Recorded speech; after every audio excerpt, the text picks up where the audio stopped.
पुष्पाणि समर्पयामि नीलदन्तमहाकाय कल्पान्तधामोपमा भैरवाय वस्तुभ्यं मनुह्यां दातुमर्हति भैरवाय महासर्वोपचारार्थे गन्धाक्षर पुष्पाणि समर्पयामि भोदीपदेव रूपस्त्वं धर्मसाक्षी अभिघ्नविद्यावत् कर्मसमाप्तिः स्यात् तावत् त्वं सुस्थिरो भवामि तद्देवताभ्यो नमः सर्वोपचारार्थे गन्धाक्षर पुष्पाणि समर्पयामि हरि ओं माद्यौः शान्तिरन्तरिगर्भो शान्तिः गिरिगिरे शान्तिरापः शान्तिरोगणयः शान्तिः वनस्पतयः शान्तिर्विश्वे देवाः शान्तिर्ब्रह्म शान्तिः सर्वगो शान्तिः शान्तिरेव शान्तिः सामा शान्तिरेधि जतो यतः समीहसे ततो नो अभयं कुरु षण्णः कुरु प्रजाभ्यो भयन्नः पशुभ्यः सुधान्तिर्भवतु श्रीमन्महागणाधिपतये नमः लक्ष्मीनारायणाभ्यां नमः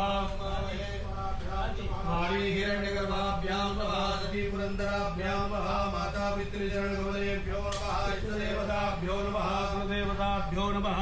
देवताभ्यो नमः स्थानदेवताभ्यो नमः वास्तुदेवताभ्यो नमः सर्वेभ्यो देवेभ्यो नमः सर्वेभ्यो ब्राह्मणेभ्यो नमः एतद्धर्मप्रधानदेवताभ्यो नमः श्रीकाशी विश्वेश्वरधाम सदाशिवाय नमः श्रीराजाय नमः सुमुखश्चैकदन्तश्च कविलोकजकर्णकः लम्बोदरस्य विघ्नो विघ्ननाशो विनायकः